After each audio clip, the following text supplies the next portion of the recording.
Okay, so the conversation about AI is literally everywhere. We're all asking, when is it going to get here? How is it going to change everything? But I think there's a much, much bigger question we really need to start asking.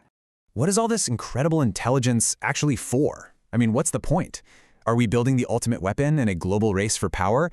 Or are we just a small part of something way bigger, like a planetary evolution? Seriously, the answer to that question is going to define everything that comes next. And at the very heart of this whole debate, you've got two completely different ways of looking at the world. It's a fundamental clash between seeing AI as a race or as an awakening. So, in one corner, you have Eric Schmidt, the former CEO of Google. He sees this whole thing as a geopolitical competitive race, a sprint for dominance. And in the other corner, you have the writer L.G. Fernandez, who sees a planetary awakening, intelligence as this natural evolutionary step for Earth itself. A race versus an awakening. The difference between those two ideas could not be more profound. And their differences really start at the most basic level imaginable. Is intelligence a tool that we build and we control? Or is it a force of nature that we're just along for the ride? Eric Schmidt's view is super concrete. For him, this is an engineering problem, and he's got a timeline. He predicts that by 2025, that's right around the corner, AI will start improving itself. By 2030, we're going to have these AI savants, absolute geniuses in specific fields like math or biology, and then within a decade from now, boom, digital superintelligence arrives. For Schmidt, intelligence is a product, and the deadline is coming up fast. And Schmidt is really clear about how he frames all of this. It's a high-stakes competition. This quote really says it all, doesn't it? For him, it is a race, mostly between the US and China, for technological supremacy. The goal is to win, and intelligence, that's the ultimate prize. Now, Fernandez offers a completely different story, a wildly different one.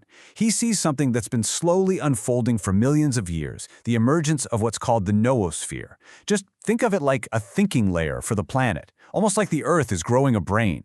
In this view, intelligence isn't some tool we're building in a lab. It's a force of nature. It's the planet itself becoming self-aware, first through us and now through our technology. So you can see how this fundamental difference, tool versus force, leads right into the next huge question. What's our role in all this? Are we the ones in the driver's seat, or are we just partners in something bigger?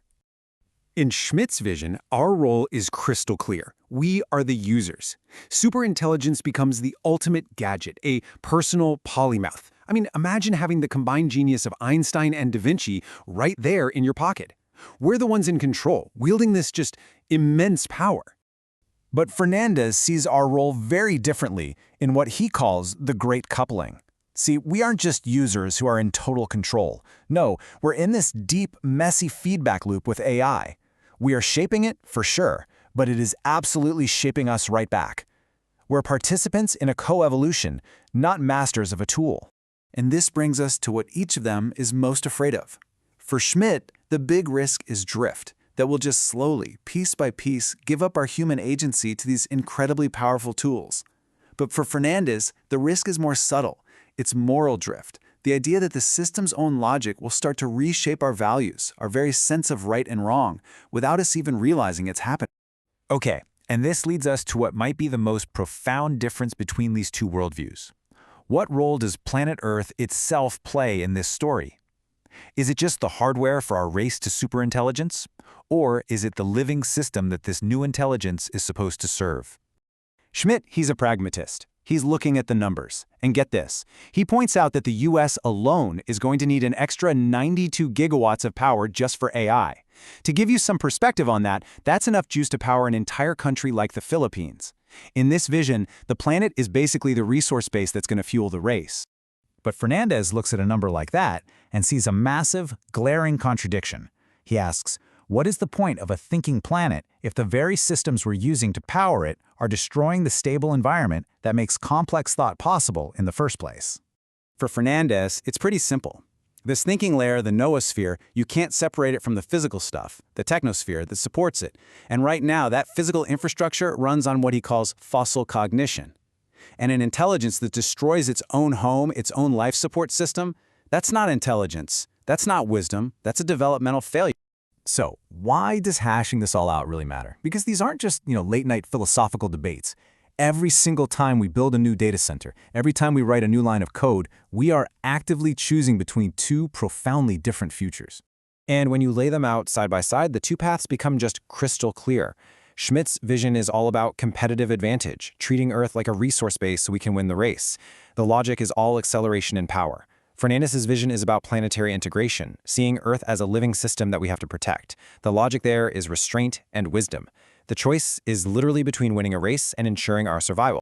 So really, the choice boils down to this. Are we building AI to amplify national and corporate power, or are we building it to cultivate a collective conscience?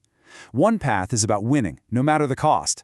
The other is about learning how to thrive together on this one living planet we all share.